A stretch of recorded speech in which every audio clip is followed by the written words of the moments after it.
talaga siyang bata. Nakasandal pa sa kamay ko. Kulang pa kasi sa sabuan. Pinamigay na sa may-ari. Kaya ito kawawa.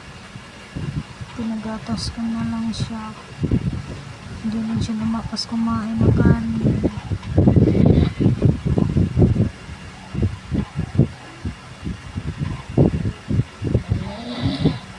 Galing ka, Jen. Super liit-liit niya.